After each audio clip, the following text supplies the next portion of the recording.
Hmm. All right. And see if you can see going live on your page. Okay. I'm not seeing it on my... I'm not seeing it on the ITDI page yet. Okay. I'm wondering where I should see it.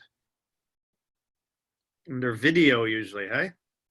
Yeah, they moved it last time, didn't they? So some people, if they will get a notification, and for others, it... Oh, here we go. I am seeing it now. Okay. Where did you find it? Oh, good question. Under all videos, there was an all button. Okay. And then I saw a November monthly roundup. Okay. Yep. And on the ITDI Facebook page, then if then actually people can come in via videos. But you know, one thing that occurred to me is that whatever instructions we give here, it's not going to help people get in today because they're not in to hear it. There you go. There you go. Correct that error. All right, so let's kick off anyway by talking about some of the things that you might have missed. There's been a lot going on, so actually I just kind of like to select maybe the top 10 and share some of those with people just over. But starting off with, actually at the beginning of November, then you, Steve, and other members and faculty of ITDI were at the JOUT International Conference. Yes. So it was JOUT 2019, and a great time was had by all, according to endless uploads on social networks. And we had 4 absolutely wonderful plenaries, and then hundreds and hundreds of presentations by members and visitors from outside the country.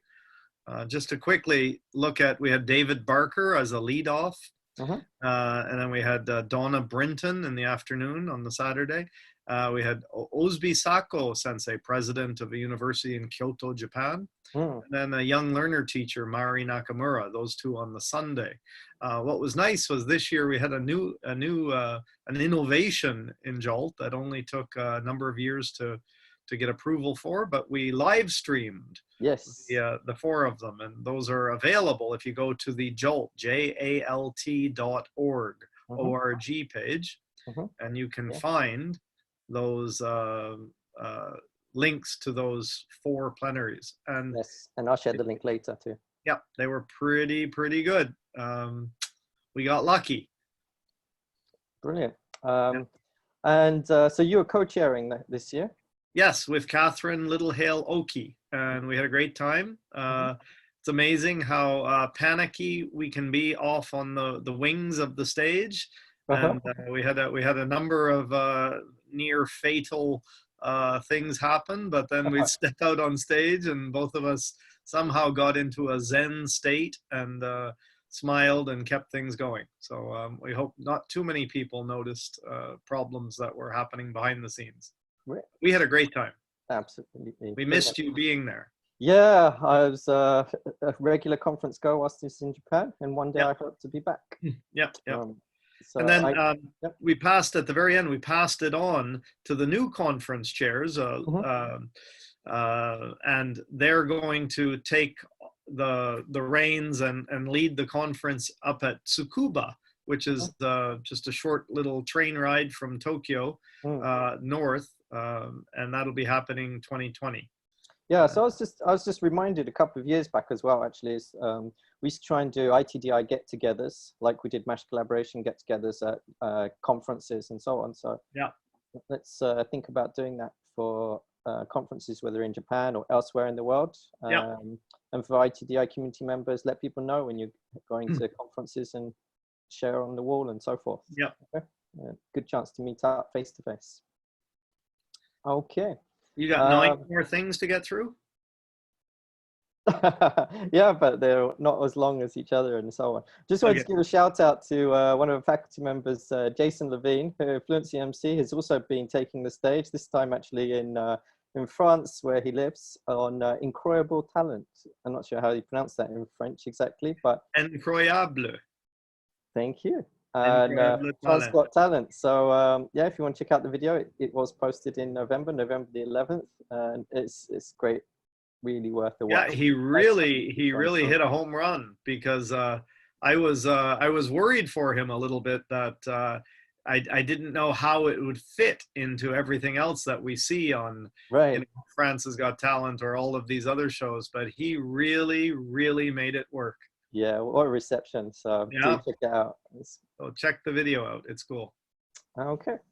And then moving on. Speaking of videos, I wanted to share the ITDI videos. So on YouTube, we have our own ITDI videos, and we've got a number of playlists that we'll share the link to, but we've been gradually putting more and more things together here, including we have we've put some of our monthly roundups in, and also just recently, Steve, you and I have been working on sharing some of the ITDI T-cell certificate course content, which has been wonderful, because a few people have been asking us what it's like, and they didn't they didn't really have a picture of how this worked online. They had the image of other big teacher training courses, but so we actually recorded you and I going through one, as other teachers do, sometimes working together or working on their own, and it's absolute great fun, great opportunity to grow. Yeah, so what we've done is you put them into a playlist, and so they kind of come out, and you can check out the first lesson on vocabulary. We've got about halfway through, and just put them into kind of short videos talking about different aspects. And the latest one some of you would have seen was Scott Thornberry's key points on vocabulary teaching. Yeah, it's very informative. Who doesn't want to listen to Scott Thornberry's key points on anything? Yes, indeed. Yeah, he's always good. Yeah. Okay, so you might have seen that post just last week, I believe, or this past week. Okay. And thank you, Phil, for introducing those in a regular timed way. Yeah, we try to get out one a week, so yeah, try and keep that up. And sorry, I heard from a couple of people who said that they were binge watching our videos. Yes, and so in the Netflix way, and they're waiting for more. And I told them that just like Netflix does on the best shows they have, they make you wait a week. All right. So one of the other things that's been happening was November last year. Do you remember we started talking about our learning and teaching philosophies in the teachers' room, and then we shared those into a forum. And actually, because it's my birthday in November, then that's actually when I rewrite my learning teaching philosophy for the year. So that's why it's easy for me to remember. And I revisited and shared mine, but I posted it on LinkedIn actually, and then shared that post and so forth. But I included in there links to the ITDI forum as well. So if anyone's interested, and why would you be interested actually, is obviously the first question. And one of the things I remember we talked about was the fact that quite often we get asked to write a statement of teaching beliefs in some job interviews. Or your teaching philosophy.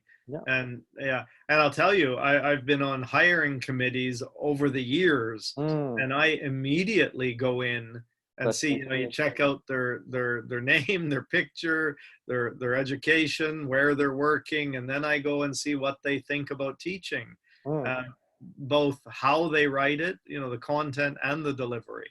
So it's pretty, and I thought yours was fascinating the first time I saw it, because I didn't perceive it in that way at all. I don't want to tell people about it. I want them to go check it out. Sure. And the other thing I would say is that on the ITDI forum, there's a couple of others there as well, including yours and Ruthie's. So you can see different approaches to writing teaching philosophy or statements as well. Very cool. And of course, the other important thing is all about teacher development and appreciating the gap too between what we believe we want to be doing, what we're actually doing in the classroom, and what we think we're doing. Three different things sometimes. And so that brings us on to John Fanslow's blog, and he's always thinking about teaching as discovery and using transcripts and I think, that's a really good way to actually look at what is the gap between what we think we're doing and what is actually happening in our classroom. Yeah. The transcripts don't lie. Right. Yeah. It's like video. Video never tells a lie. Yeah. So I like the actually doing both when you have time. You have the video, you can see stuff, and then the transcript really kind of zoom focus you into a particular aspect. So yeah. That's a worthy endeavor. And so John's last couple of blocks been focusing on that. Okay. Just a couple of more things to go before we then move on to our main topic. Yeah. So each weekend, usually we try to share some useful resources, more practical stuff for teachers. And so recently I've been looking at, there was the Warmers and Fillers from the British Council, which is a great little resource, loads of practical ideas. And there's always stuff coming out from Teaching English, and there's a good supportive community there that's very active. So definitely encourage people to check it out regularly. I'm quite often in there. And then we also had this really interesting one on the English IPA and giving people an idea of where sounds happen in their mouth. And this is probably one of the most popular posts of the month. And I really liked it. I shared it with my class as well. Oh, brilliant. Class. I put it, we have a line group, SNS line group, and I'd shared that with them, and they were trying different things. And, it's like when you start talking and saying some of the sample words and thinking about where is my tongue right now? Right. What's happening as I say this word. Brilliant. You can see that on students' faces. It's kind of like you can see them looking at themselves. Right. It's pretty cute. Actually, and it's a really good way to get them conscious of how they're forming. That's awareness. Sounds, right? It's all, yeah. So, and actually, when I saw the poster, I checked all of these words myself as well. Of course you did. As did I. It's like when people say to you things like, "Did you know that it's impossible to lick your elbow?" And everyone starts trying to do it. It's a great one to share with students as well. Glad to see the reaction was equally positive. Yes, and I got it off your post, so thank you very much. Excellent. Stalking you once again. Yeah, thank you. And so, going back a little to the teacher's room, we had a couple of things happening. One was teaching philosophy. Also, more recently, we got together. We ended up talking about haiku and pechakucha. Yep. And using that. We haven't even said what the teacher's room is yet. Should we repeat that once? Yeah, for people who don't know, Steve, would you like to introduce the teacher's room? The teacher's room at ITDI. We decided a long time ago that it was a place where we could share ideas. We could meet other teachers. We could ask questions to one another, share ideas, and help one another based on an old model we used years ago. So we meet there on Tuesday nights twice a month and on Saturday mornings twice a month. Again, this is kind of depending where you live, whether it's night or morning. Right. But for us, it's Tuesday nights. For me in Japan, and Phil, Saturday morning. So go check it out on the ITDI website. There's information and links, and you're welcome to come in and contribute, or you're welcome to come in and just sit there and listen. We'd love to have you. Yeah, it's actually this time of day, 12 to 1 GMT for Tuesdays. Yeah. And then it's about 12 hours apart from that from 1 a.m. to 2 a.m. GMT for Saturdays. And so this is you on a Saturday morning in Malaysia with some of the regulars, hey? Yes, that's right. Yeah, cool. From Thailand, Malaysia, Japan this past week. Wow. So yeah, it's a chance to obviously talk about issues that you're having, or talk about ideas, exchange ideas, and generally also have a good time as well. It's pretty wide open, huh? Yes. Yeah. And just kind of, you could see Eunice in the last picture. So we give a shout out to Eunice, who recently won a bronze medal in the teaching category at a conference in Malaysia, put on by MELTA, the Malaysian English Language Teaching Association. Yeah. Taylor's University, actually not far from here. I wasn't able to go, unfortunately, But it's great to see kind of one of our newer ITDI members who's been getting involved with us since last year, taking a couple of she's advanced skills always courses. interesting, always has a nice take. She's very very passionate, serious teacher, and yeah, I'm always interested in the comments she makes. Definitely. And she's been doing a lot giving to community for a long time, volunteering. So it's been really wonderful to have her as part of the community. A good egg, as they say. Absolutely. And speaking of another new member of our community, last month, I think it was last month, we had the pleasure of interviewing Vance Stevens in the teacher's room. And then he very kindly invited you and me back to actually be interviewed in Learning Together for episode 420, I somehow recall. Yeah, it was. He has actually done 420 of these episodes. He is a machine. He's a very kind, gentle machine, but he's still a machine. He was one of the original web heads. If anybody has been around on the internet for a while, there was a group called the Web Heads, some of the pioneers on online learning and online collaboration. And they go back a few decades, right? Literally, like, back to like the dial-up times on the internet. So so we've got a chance to talk about the challenge of balancing, commercial viability as a social enterprise with meeting our community needs and so on. So that was a really nice conversation to have, and good to get us thinking about how we fulfill our mission.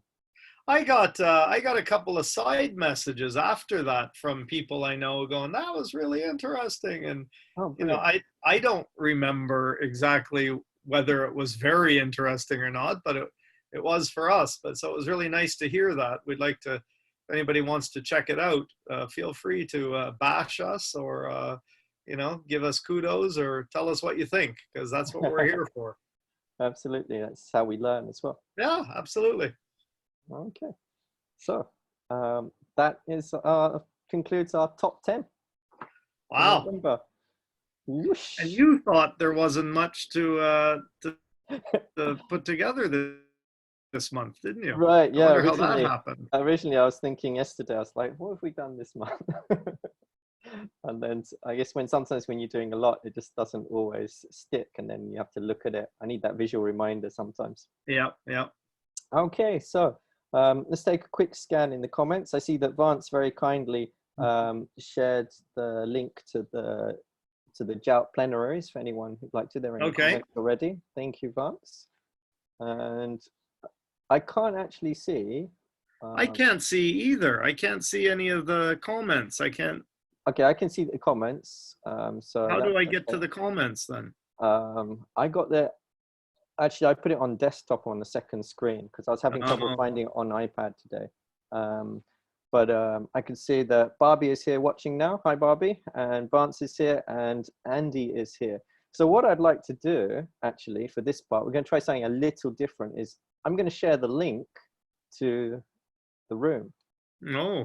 Anybody who'd like to come in, if you look in the comments, if you can just bear with me a second. If you look in the comments below the Facebook Live, which my computer is making it challenging to actually type in myself. But I'm going to try. I'm wondering why I can't. I'm in the ITDI Facebook page. I've clicked on just about everything there is. Okay. And I'm not seeing. Hi, Barbie. I see your comment there. And I'm going to have to let you figure that one out, Steve, I'm afraid. That's okay. Yeah, I'm just talking to myself. I've been there before. How best easily to share the link to the room for anyone who wants to come in? If you can just give me a second. Because when I put on comment, I don't get a comment box show up. Do you believe that? No. Let me expand my screen a bit. Done it. Okay, so here's the link to the room. It's the usual ITDI room. And so if anyone watching, whether that's Barb or Barbie, sorry, Barbie or Andy Boon or Vance Stevens, you are more than welcome to actually come into the ITDI room, and we're going to move on and talk about getting error correction right. So yeah, in the comments, you can see just above there, I'll put it in again. There is the link to the Zoom. Is that visible? Who are you talking to? I'm just speaking to the people who are watching. Okay. And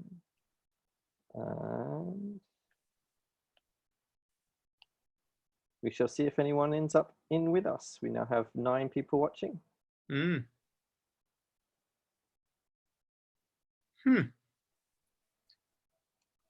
What a conundrum. Yeah, it's and you know, Facebook crashed yesterday, so I was a little bit worried whether or not it would be okay or not.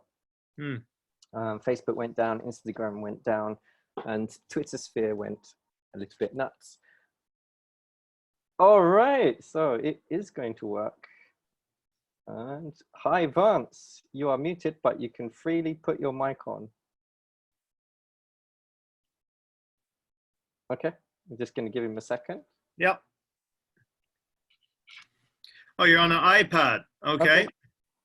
I can unmute you, actually, I think. Let me see. I can unmute your audio for you. Hi, let's see if that works. It still shows Vance muted on mine. Oh, here, I'm unmuting him now. Okay, and Andy is in as well. I got it. There. Brilliant, here you are. Yeah, I was, it's a good thing I was muted because I had the audio going on the iPad as well. Right, right. So, I thought you were cursing or something and saying it was a good thing that you were muted. Yeah, I was cursing. Everything I cursed twice. Very strange. But no, nothing happened because I was muted. So. Yeah. Right. Hey, nice to see you again. Yeah. Brilliant. There you go. Okay, so one of the thoughts that I had actually came from a conversation with you previously, and you're talking about, you know, it's nice if you can interact more and talk more in Facebook Lives, and what else did we do? So we thought, yeah, actually, let's see how many we can sustain with bandwidth and everything else going on. I would love Andy to put some clothes on and come join us in this meeting as well, because I know that I've had a couple of conversations with him very late at night about error correction, and I'd love to hear. Was this when we were naked? Yeah, I guess it must have been. Yeah, it must have been. So there we go. And yeah, we might even have Barb joining us as well, by the looks of things. Hey, Barb. Okay, so let me just, yeah, I'll just kind of summarize where we thought we might go with error correction. Yeah. To begin with, we thought that basically we might start off by talking a little bit about what do we mean by error correction, so everyone's on the same page, and also thinking about, well, why do we do error correction, and what are some of the assumptions or possibly false assumptions that are involved. Then secondly, we can move on to, you know, how do we do error correction, and who, with, when, and so forth, what ways. So that's kind of the main thrust of it. So I guess we start with what does error correction mean? I guess it's been quite a topic here. I had to do a couple of papers on it here when I was doing my MA. I'm curious, has it been something that you guys, or Barb, have you guys put much time into this topic of error correction or not? Andy? I haven't, no. Yeah, okay. Vance? I've been giving some presentations about an interesting technique for giving correction in writing, but I guess that's about as much as I've done on error correction specifically recently. And for me, I first started teaching in a language school, so everything was basically communication.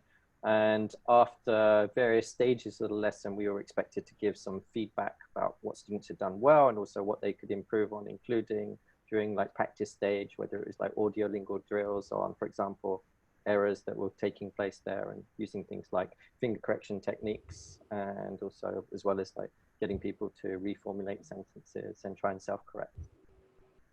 and also look at written examples of errors and try to work collaboratively to correct some mistakes too. So that's So there seems to be, I think maybe the crux of the whole issue is that we all agree that students feel like they want error correction in their speaking and in their writing, but there's a great big debate on whether it actually works or not. Is it a waste of time, or is it a use, a good use of your time in the classroom? That's what I feel like is the crux of it. Anybody want, Phil, or anybody else?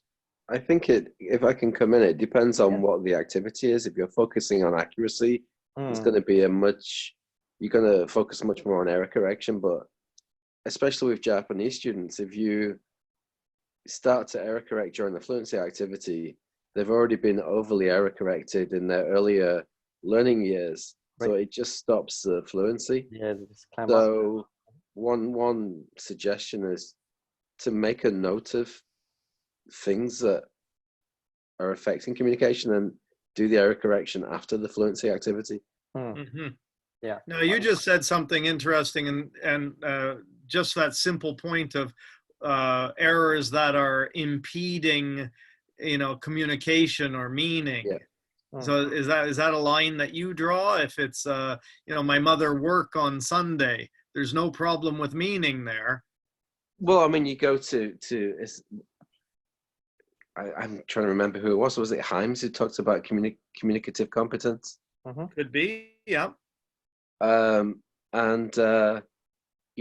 you can communicate the point and the person understands it, is it important? Right. Exactly. Yeah. So I think with Andy's, I'm thinking about what is the purpose of the task that students are doing. If it's communicative task, then the focus is on meaning. If it's a fluency task, I'm not going to correct things. And then if it's focusing on actually practicing structure, grammar, vocabulary, then yes, I would. Then the question is what, how, and how much as well. Yeah. Vance, you were saying that you've been doing some technique on writing. Yes, I guess I agree with everything you've said so far, and that it certainly depends on the task. You don't want it to interfere with the flow of your class, and also to keep people talking or keep people writing is the main. That's how they learn. They don't really learn that much from your corrections. But certainly, one thing I found out, at least with the students I had in my last teaching job, and was that in the Middle East? That's right. Yes, it was in UAE. The students there are not very attentive to the detail of correction. They don't really care about correction, actually. So the trick to get them to attend to their errors is to have them rewrite. But then they sort of resist that. So what I was doing is I sort of developed this because they have iPads, and the iPads have pretty bad keyboards. And so I found out that to get them writing was on an iPad, they didn't produce much. And so, but they seemed to like to write on paper. So I would get them writing on paper. I'd get some, a page or something in half an hour, or page and a half, something like that, maybe two. And then I would take them back to my office and read them into Google Docs, and using the voice recognition just on my iPad, just read that, and then I'd have going on a PC as well, so I could make corrections to it. And basically, I would I got them to share a Google Doc with me beforehand. So what I would do is basically transfer what they did on paper into Google Doc. Wow. And then I would. And when I put it into Google Docs, I said it correctly.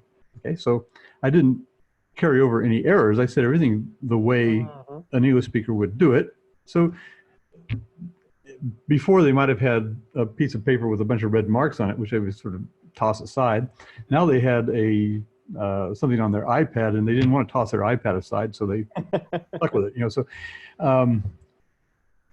So anyway, then they would carry on their iPads. They would revise after that. So the idea is to get them over that error correction stage. Forget the tedious rewriting. Just forget about the first errors. Just give it to them correct. Now they've got something down there. Then everything else they did, I would start going after their errors. But errors, and also mainly, oh, by the way, I also I would print the pages out that I did for them, and I'd write on the pages, so you need to develop the composition here or there. So I'd give them some guidelines about how to develop it. Right. And so basically, it doesn't really matter at what stage you're attending to their errors. If you just want to correct their errors, they're going to make the errors anyway. So, yeah. But I wanted to get them writing. So there's a combination of getting them writing and then putting the writing in a place where then you could attend to errors. Right. So I took some sample papers, and I made some presentations and published them in some proceeds. So be happy to find the link for it if you want. Sure, that'd be great. So I like how you've given them a good language model that they can then use and see, oh, this is what I could have done. That's quite.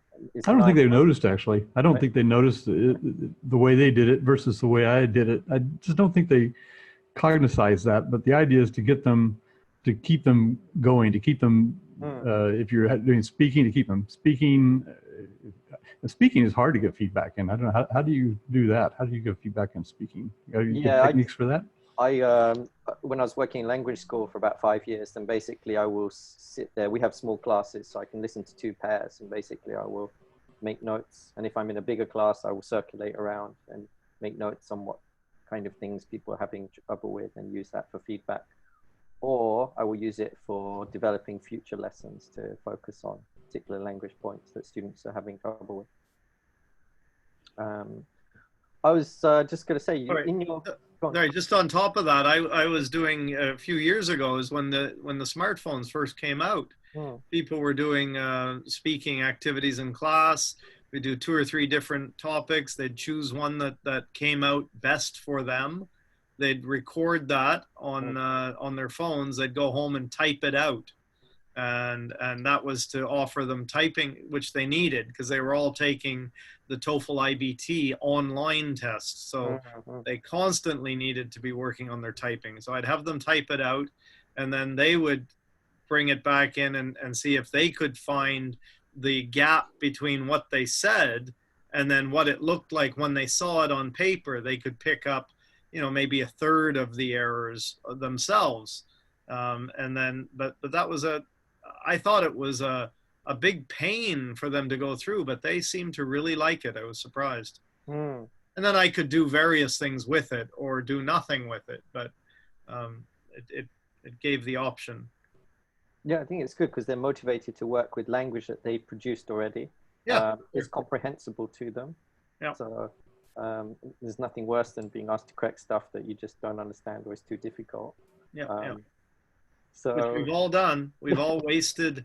That's the big question. We've all wasted time on, 15, 20 minutes on a page of correcting or highlighting or everything else. And then I had the experience of watching students look at it at about a second or 2 and then dumping it into their school bag and never seeing it again. Right.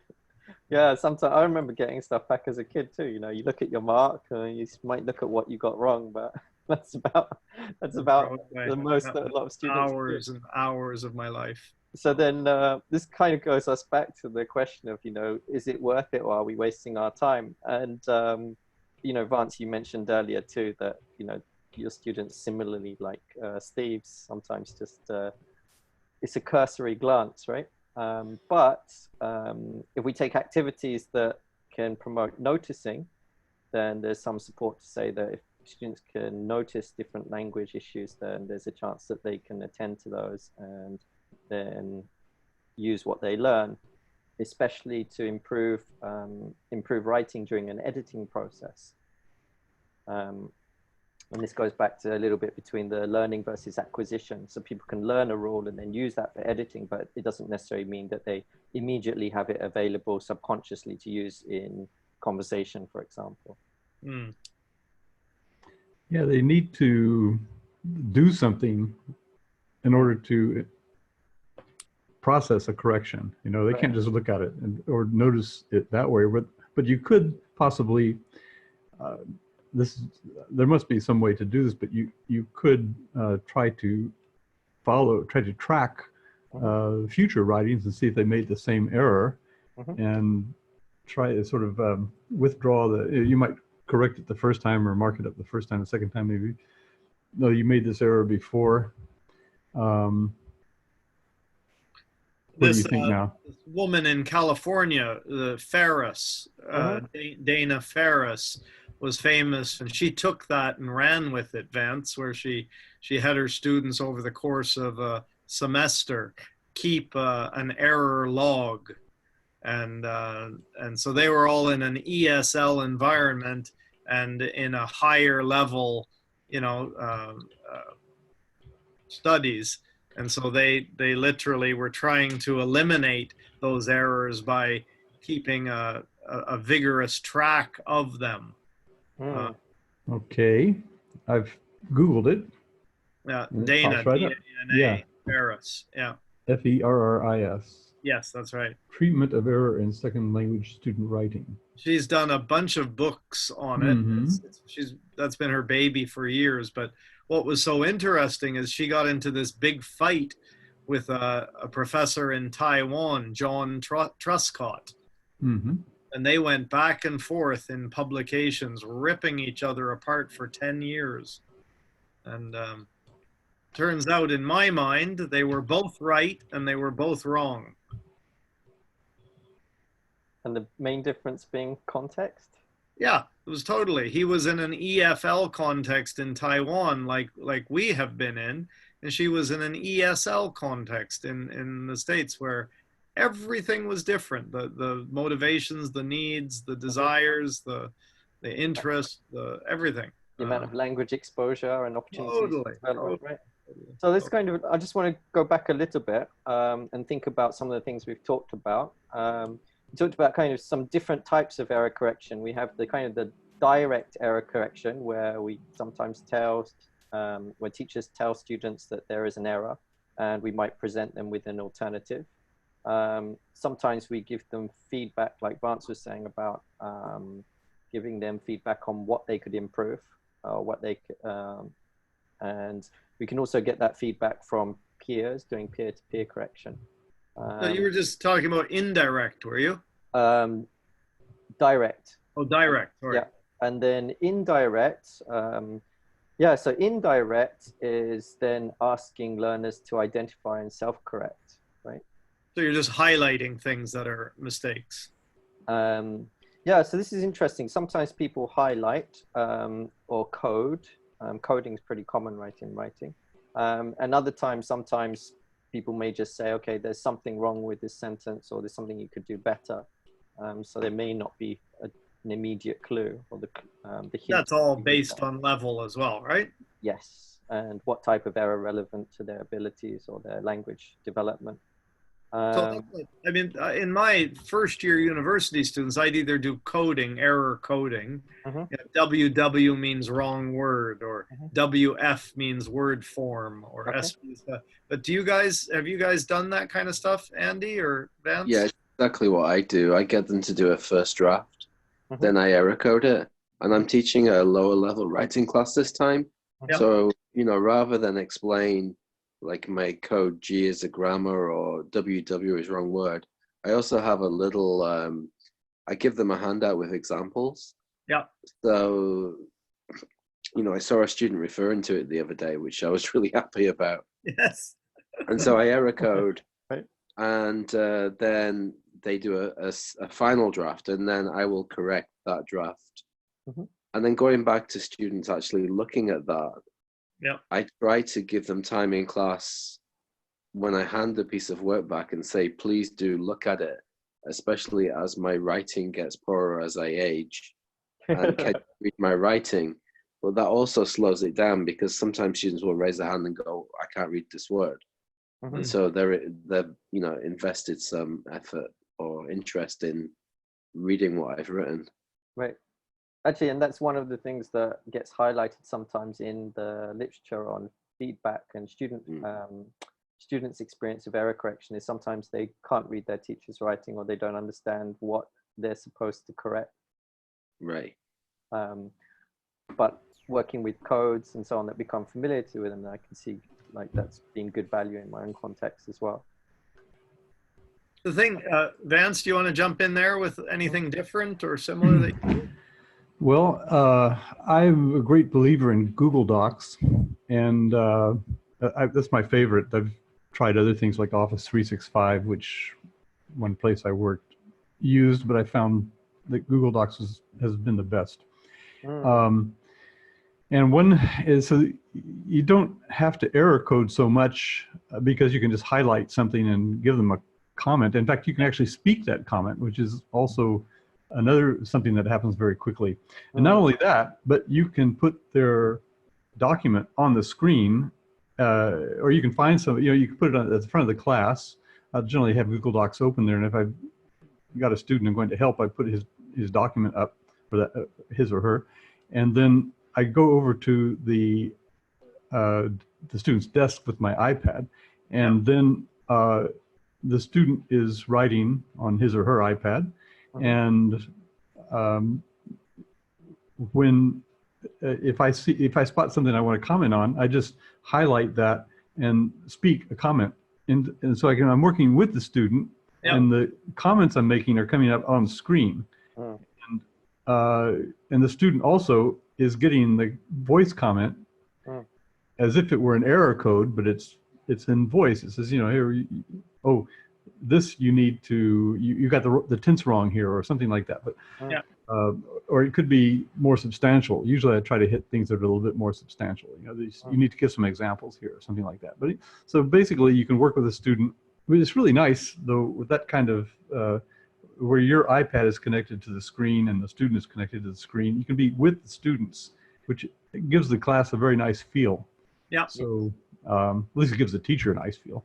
Yeah, one of my friends, he's been doing that, and he gets all these students creating a Gmail account at the beginning of the year for various reasons, and he does that as well, and he gets them to yeah, you too, few of my friends there, and he also gets students though to, if they want, they have their own nickname that they use, so that they don't have to show that it's them on screen, and so that takes away the kind of the embarrassment. And other classes that they've had is where it's smaller, then they don't care, they just use their real names.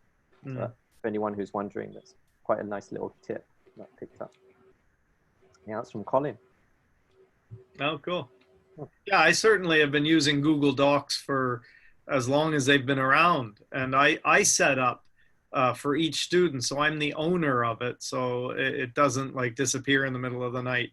And I make one for every student, and we just constantly type. They do an essay every week. We always type it at the top, so that I don't have to scroll through reams of pages. And I have at the very top of it, I have their picture, and I have the error coding, and a couple of little messages to them, and then their essay. And we put a little highlight on the title so they can see. And it's just worked out really well over the past few years. It was messy at first, but now I've got it figured out, and they can do it on their phones or on any computer. Hi, Joe. You've also got data, because all that stuff exists forever unless you get rid of it. Oh, I got years of data now. Yeah. That's true. Okay. I've lost what I was going to say, so I'll leave it back to all of you. That's okay. I was doing one other. I really like that idea. I'm in my brain trying to figure out, Vance, how I can do that. Work with a student and let everybody else watch it happening. That's pretty cool. I've done a simpler version where I would just print out, and I had like 15 in the class. I'd say who wants me to work on their essay in class, and invariably somebody would volunteer, make 12 copies of that, kind of a before after version of their essay. because they were all aiming for getting a bunch of sort of benchmarks for the TOEFL IBT test. So I could do that live online, and they could see me in eliciting, instead of saying I watched a good movie, say I watched a wonderful movie or an excellent movie, or and you're using vocabulary that's going to score higher points, things like that. So they're pretty concrete goals as well. Yeah. I remember what I was going to say now as well. We're just talking about coding, and obviously we all kind of come up with different types of coding or different checklists that students can use that's level appropriate. So for example, I've been using one with my son who's now 7 to 8. He's kind of ESL, although English is his first language. But he uses a checklist. Like, for example, he knows he can check his capital letters, and then he can check his punctuation, simple things like full stops at the end of sentences and some commas, and then he can check his spelling. And sometimes, for example, if he's had to write out like 8 sentences for school, I might just say to him, okay, you got 5 right. Can you find the 3 that you need to work on? Tough daddy. Right. And then he has to he'll go searching for them. And usually he'll be able to find those types of mistakes by himself anyway. And the checklist just reminds him what kinds of things to look for. So I think it's good. But one thing that occurred to me the other day when posting in the ITD-IT certificate forum on this very topic was that actually in future, I would like to develop that checklist with my learners in whatever class so that they create the checklist, and maybe they brainstorm what are common mistakes they make in writing, then they can categorize it and maybe come up with some color code, and then they can prioritize which is the easiest type of errors for them to find first. Because then I think they're that much more invested in that checklist rather than me always trying to design it, and it will be then appropriate to their level. Yeah. So that's my new idea. And I have one other thing I realized over time was that I taught one of these ITDI advanced skills for high school teachers how to improve high school students' writing. Yes. And one of the homeworks we had was everybody had to take a picture of an essay they had corrected. And it was so telling because we had one teacher who took a picture of something that had more red on it than black. There were more corrections. It looked like it had been through a massacre and was completely bloodstained. And he wasn't being mean. He was just saying, wow, there was lots to address on this one. And through that, I realized that I've really minimized. I'll pick one theme. We're going to look at topic sentences this week, and that way I can get through them all and still be able to have something meaningful to say back to the students. Or we're going to look at adjectives this week, all the adjectives we used and then all the adjectives we could have used, or reasons and example. Just pick a theme each week. I've gotten better results out of that kind of approach than doing it all at once. Yeah, so then less is more, right? Less is more. Yeah, when the teacher does it that way, does the teacher have any, say from a later draft or revision, that the corrections were internalized at all? Or is it just, because the teacher is clearly wants to do his or her job, and that's doing your job. So, but unfortunately, it really isn't doing your job in a way. If you overwhelm the student and nothing happens, you're just wasting your time. Right. So was there any indication that something had been done with that essay? No indication. And yeah. So this goes back to, what Gianfranco Conti was writing about in an article recently shared and looked at with also on the... Oh, who is he, Phil, before we go? I'm not exactly sure of his entire background, but he was working in an international school actually here in Malaysia. And then he has a great blog called Language Gym. And when I was talking about it the other day, in the teacher's room, turned out that I think actually Barbie, Rhett, and Michael as well, they all already follow his page or they've seen his blog and so on. And so I then took a look at it. Gianfranco Conti. And let me see if I've got a screen share. Just give me 1 second. But he's really gone into this error correction. You showed me, I looked at one of his articles a while ago, and he's just really detailed in a good way. Yeah, he's very thorough. He's done he's got a couple of masters, and I believe he might have his PhD as well. He does have a PhD. He does have his PhD. I'm not sure what area he's in, but he's done applied linguistics and also his master's in TEFL.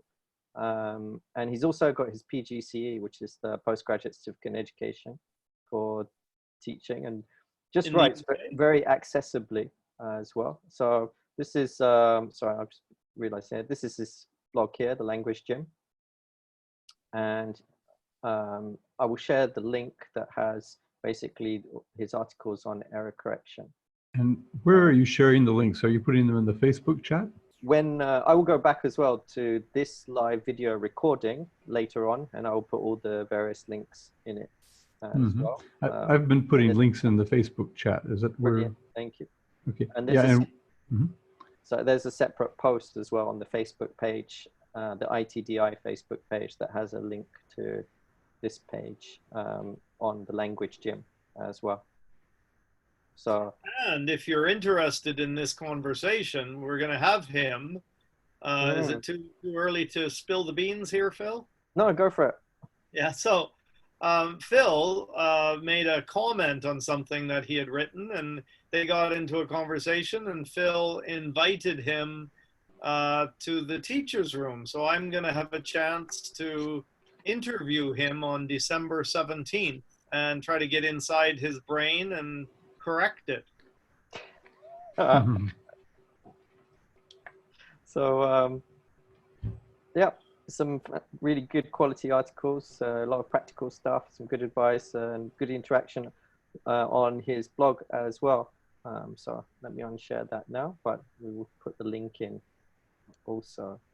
So there we go. We're at 9:50, Phil. Are we doing okay time-wise? Yes, we are.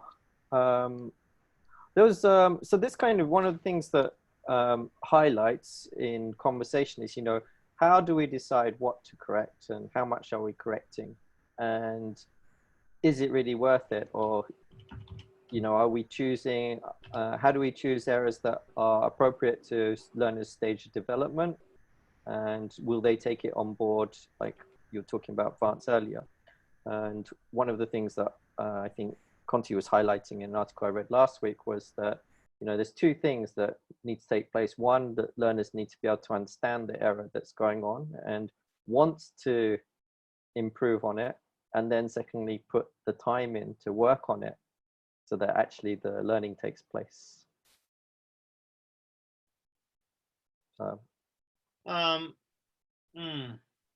That's kind of up to the student. Right.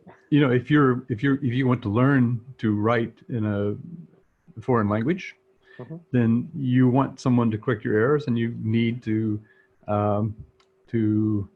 you know, attend to them, and you need to internalize them somehow. So some students are good at that because they want to learn. But the waste of time comes when the student doesn't really want to learn, is unmotivated,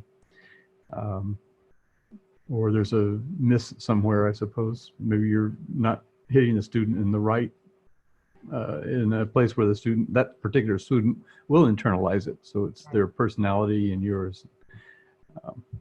Yeah, and also I think sorry, go on.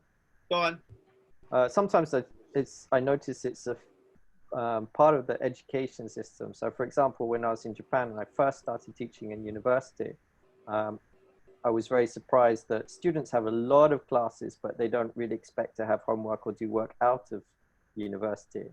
And whereas when I was in the UK, we have much fewer classes, and you do a lot of work out of classes. Well, you're supposed to, and you do if you want to kind of do well. So it's kind of like my sports coaches say, you know, it's like train 5 times as much as you have classes and coaches sessions with me, because otherwise our sessions are a waste of time. But the kind of the expectation was very different and you have so many classes at university in Japan, and you're not really Well, to having time be to do stuff outside. specific, my students have 15 classes a week. Right. So their brains are stretched in And 50 different ways. And these are 90-minute classes, right? Yeah.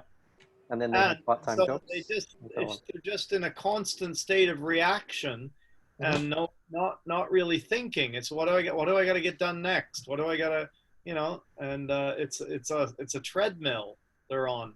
Versus when I was a student, I had the same. I had 5 classes a week, but they were all twice a week, so 3 hours a class. But and my brain, I had time to think. What was it like in the UAE, Vance? Classes were, well, I mean, it depends. I was there for 20 years teaching in different places. But you mean the classes themselves? The students actually in the military, they didn't do any work outside of class.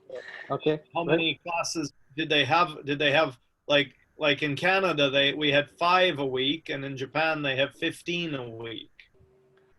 Probably more like 5. Probably an hour a day for most of the classes. Or actually, though, in some in the military, you tend to have maybe the same class 2 or 3 times a day, maybe 2 times a day. So, but still, it's going to. There's probably a day you won't see them. So, but they may have the same course with another teacher. They could. That's really kind of complicated to work around how the courses are constructed. But I think the question was, are they expected to work in class or outside of class? And you see this, thinking about context, and then think about, teaching. When I'm teaching young learners, I don't really do any formal correction with them.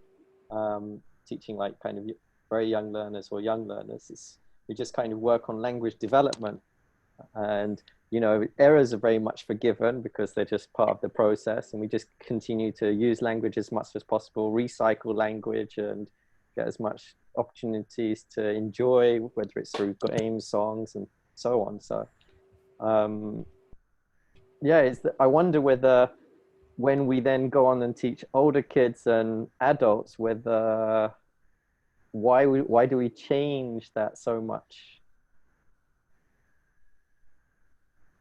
Is the error correction worth it, basically, as well? Well, then you've also got a question of cultural expectation. Right. That you're the teacher and you should be correcting. Right. Barb, I think I heard for a second she was going to say something. Can you speak up a little? Oh, yeah, I'm not on a good mic and my voice isn't very good, so that's why I've been muted. But there actually is some discussion about error correction with children, in that perhaps we ought to focus on teaching the forms correctly at the very beginning, when the amount of language students have to learn is very small. So rather than thinking that it's all language development, if a child says, I like cat, well, there's absolutely no reason to just say, oh yes, I like cats too, as opposed to teaching the child that I like cats is the correct way to say it, or I want an orange. In the same way that teachers often teach children to say, just yes and no, short answers to everything, right? And so what happens then is when they do start writing as they get older, when error correction is extremely unforgiving in junior high school. This is in EFL context? In an EFL context. So that you have children who've learned, do you like cats? Yes. Do you have a brother? Yes. Are you 7? Yes. Right. Have you been to France? Yes. And so they have to go through, and at that point, when they start writing, actually learn the correct forms. If you teach them the full form of the answer, yes, I do, yes, I have, etc., when the language load is very low, then it makes it easier for them later on. Yeah, that makes good sense. When, you know, the cognitive load is so low for children that if we could catch some of those errors before they become errors, and just teaching it correctly. But then I agree with everything you just said there, but then I think of how in the whole first language acquisition, and do we do that with our kids? Did you do that with your daughter? No, but we do reinforce it, you know, we'll repeat it back to them. Right. Yeah. You know, they hear the correct form. Yeah, a lot of, and there's some research into parents with their kids, and a lot of parents do recast. So for example, that kid who says, "Oh, I like dog," and say, "Oh, you like dogs," and then you know, as they get as they get older, then you might, if they keep making the same mistake, then you might directly say, "Oh, you know, we don't say that. We say." I mean, and it's not formal error correction with very young learners, because you're not going to be explaining it to them in their first language. They don't have the vocabulary for that in either language. It's a matter of repetition and reinforcement when you're teaching it. So modeling it correctly, for example. But anyway, my voice is really not good, so I'm going to mute myself again. Sure, but thank you for that addition. I mean, going back to the issue of parents, my mother would say to me, "I want never gets," so I learned to say "I would like." So yes, you know, there is that kind of correction, like, "I want some chocolate. I want never gets." Okay, that's what I said to my kids last week. I would like some chocolate. Right, yeah, so we do that in terms of, you know, language appropriacy, teaching politeness and so on. And you can always tell as you're growing up, the kids whose parents have insisted on like manners or correct speaking, and the others who like, "I ain't got no clue, don't know." Yeah. "I ain't got nothing on you." Sounded like Ricky Gervais there. Well, yeah. He's not far away from where I am. So we're just getting into the last few minutes. So I'd like to kind of wrap up a little, but shall we summarize some of the key points that we've had out of our conversation? Let's do it quickly. Okay. Vance is on mute, by the way. Yeah. Yes. I've got several windows here, and if I go to the Facebook window, it covers up the Zoom window. So I forget that I'm typing. In fact, I saw Stephen's fingers out of the corner below the window. That showed. So that put me to it. So that's why there might have been some typing. Is that what you're trying to tell me? No, I was. I don't know what I was doing. Oh, okay. Anyway, well, I've been trying to keep from, typing over I thought I might be coming on. So anyway, yeah. So sum up. I don't know. Okay. Go, Phil. Okay. So Steve, what's one thing that you remember then from today? I want never gets. That's all. There we go. Obviously, the thing that everybody's remembered from this whole session. It's good advice. I thank my mum for that. Yeah. Absolutely. Aunt Mom's great. And Dad's too. Andy, how about you? Interesting stuff from Vance about using Google Docs. Something that I'd like to look into. I mentioned whether the activity is fluency based or accuracy based would determine the level of how much correction the teacher should do. We've talked about different types of correction and when to correct. Andy, we've talked about many things. Question. Do you think that over the course of your teaching career, are you correcting less or more or the same throughout the 700 years you've been teaching? I think over the 700 years I've been teaching, it's become a judgment call. And, you know, you go into Shun and the reflective practitioner and the art of teaching and how we do things in the midst of teaching that we then have to kind of explain in ITDI sessions afterwards and go, so it really is a judgment call.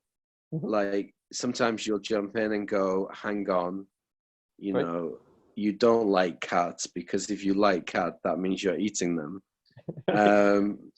And then, you know, you might make it a teachable point, or sometimes you'll go, hang on, I don't want to jump in here because it's going to disturb the conversation that's taking place. Or so it becomes a judgment call.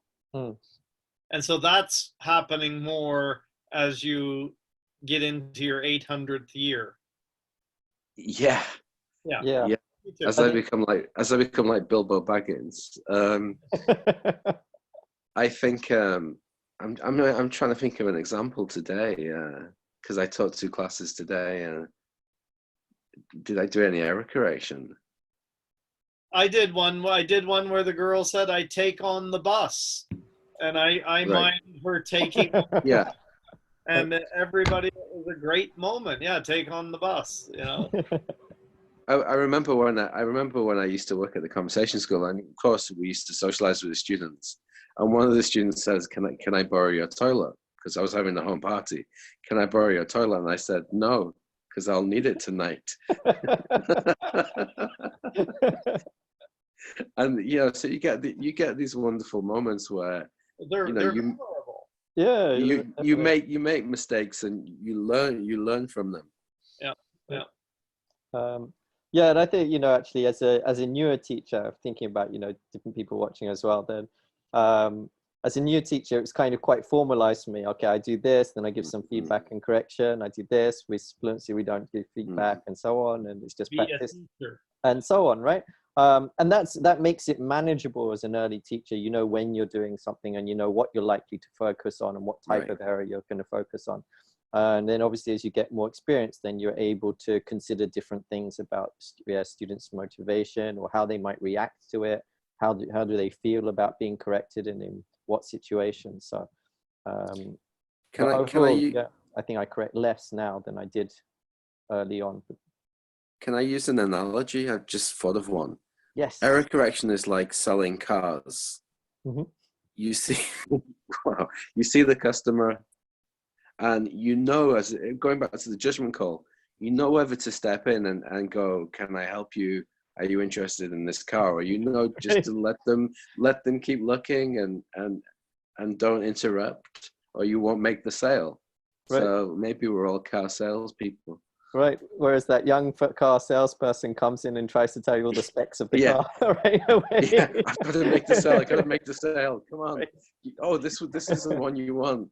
Yeah, and now, you know, as we become more veteran, we go, okay, I can see that they're not ready for this yet, so I'm just going to step up and okay, now I'm going to jump in. That's sort of my judgment call, is that you do whatever will get the student to continue practicing, whether it's speaking or writing. So in that case, I suppose if you're a car salesman, you would do whatever would get people to buy more cars and come back. Yeah, exactly. That does take a minimum number of hours of experience and the confidence to break out of the teacher's manual that Phil was describing a few minutes ago, that says after they've done the controlled practice and then the free practice, then you give feedback. And we've all kind of broken free of that constraint. That makes sense.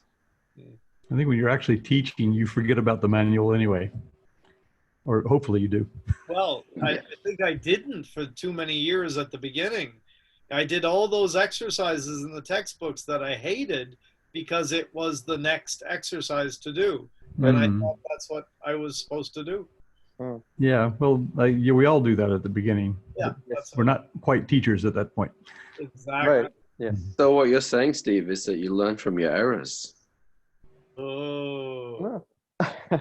Or you're like Emmett in the Lego movie, where you follow the instructions and then eventually you can become a master builder. You can toss them out. So I'd like to just kind of wrap up by sharing 4 things not to miss out on. The teacher's room, which you mentioned earlier, in December, everybody's free and welcome to come in. It's completely free throughout December.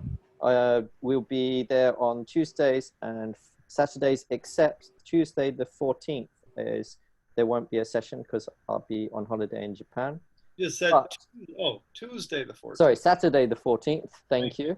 There'll be no session, but Tuesday the 17th, we will have Gianfranco Conti, who will be having an interview in the teacher's room with Steve. Secondly, we have the ITDL T-cell certificate pioneer discounts until the end of the year, 31st of December. So if you're interested and would like to find out more, please do check out our website or link.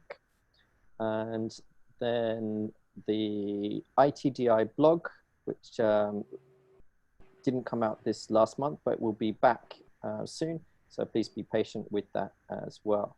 And if you want to keep up with all of the news, then you can sign up to the ITDI newsletter via our website and find out also about our 2020 advanced skills courses. Steve, do you recall who we've got coming? Just to give people a little inside look.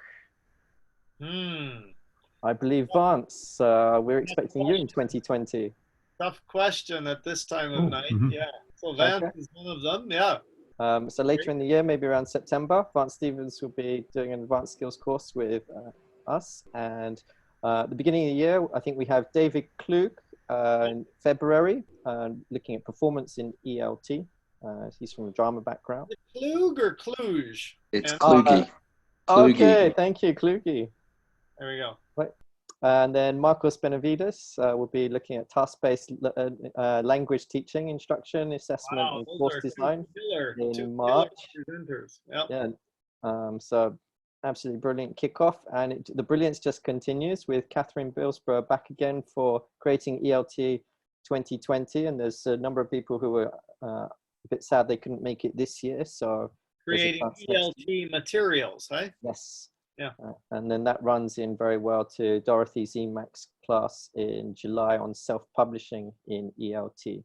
So for those that couldn't get on the course this year or were still working on something that they'd like to finish up next year, then there'll be another chance at that as well.